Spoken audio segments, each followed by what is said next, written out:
নারী বিষয়ক সংস্কারে অধিকাংশ বিরোধিতা করার পরেও বর্তমান ইন্টারিম সরকার কোনো বিবৃতি দেয়নি বা কোনো অবস্থান স্পষ্ট করেনি। এ বিষয়ে আপনার মতামত আশা করছি। প্রিয় ভাইয়েরা, আমরা আমাদের নারী বিষয়ক যে সকল সংস্কার এসেছে আমরা স্পষ্ট এবং দ্ব্যর্থহীন কণ্ঠে বলেছি এগুলো অ্যাক্টিভ এবং অধিকাংশই ইসলামের সাথে যায় না, তাহজিব তামাদ্দুনের সাথে যায় না, মুসলমানদের মৌলিক যে নির্দেশনা তার সাথে যায় না।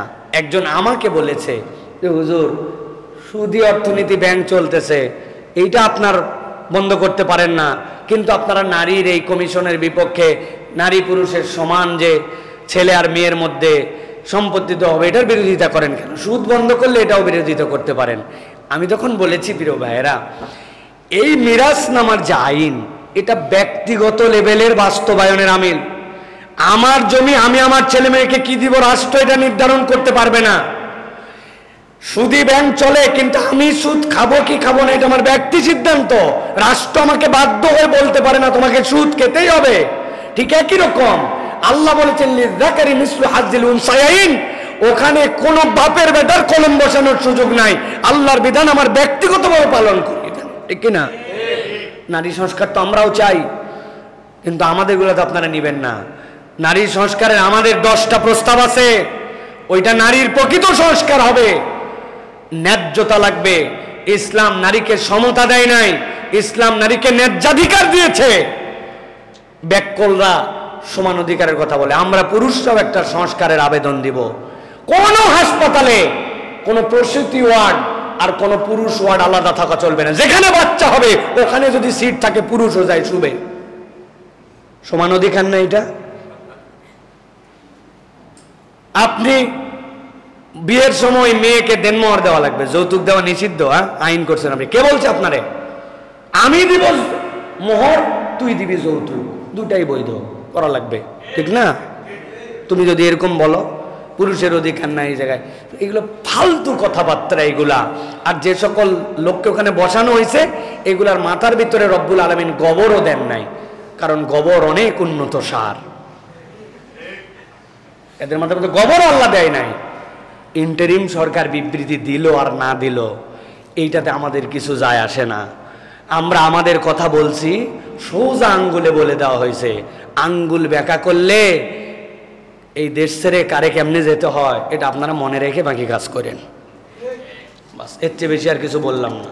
সুতরাং এই নারী সংস্কার নামে যেটা চলতেছে আমাদেরকে আবার দেখাচ্ছে, হুজুরা দেখছো নারীর বিরুদ্ধে। বেকুব, ইসলাম আর হুজুররা নারীর যে পক্ষে, কিয়ামত পর্যন্ত তোমাদের এই পক্ষে আসার কোনো সুযোগ নাই।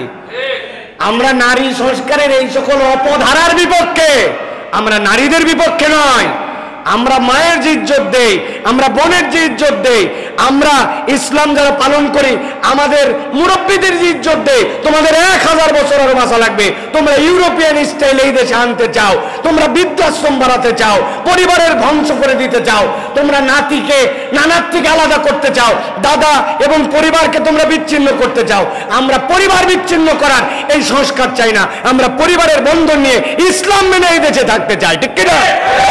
এই দেশে আর কিছু থাকবে না থাক, এই দেশে ইসলাম ছিল, আছে, কিয়ামত পর্যন্ত থাকবে। যারা এর বিপক্ষ থাকবে তারা এই দেশ ছেড়ে চলে যেতে হবে। সোজা বাংলা। কয়টা হুজুরের ফ্যামিলি খোঁজ খবর নিয়ে দেখো, বেচারির টাকা কামাই নেই, নিজের বাপ মারে বিদায় করে না, নিজের সন্তানের আগে বাপ মায়ের মুখে খাবার তুলে দেয়, বৃদ্ধ বাপ মাকে সম্মান করে, যারা ইসলাম পালন করে। ইল্লা মাশাআল্লাহ, কুলাঙ্গার সবার মধ্যেই থাকে। কাবা ঘরে যেও শয়তানি করে অনেকে, সেটা থাকবে, কিন্তু যারা ইসলাম প্রতিপালন করে হিসাব করে দেখবেন, বৃদ্ধাশ্রমে যায় তালিকা করে দেখবেন, নতুন দাড়ি হয়তো রাখছে, নতুন টুপি পরছে, দিলের মধ্যে কোরআন ইসলাম নাই। দাড়ি টুপি থাকলেই খালি মুসলমান হওয়া যায় না। রিকশালা অনেকগুলা তো আমাদের রিকশালা ভাইও তো পোশাক হিসাবে এটা পরে, কি সে কি হুজুর নাকি?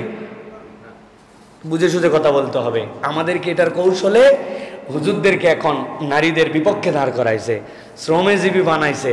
বেশ্যা যারা করে, যারা শরীর ব্যবসা করে, এদেরকে বানাইছে শ্রমজীবী। তুমি শ্রমজীবীর ডেফিনেশন এটা যদি হয় তাহলে এটা কোন পর্যন্ত যেতে পারে তোমার হিসাব আছে?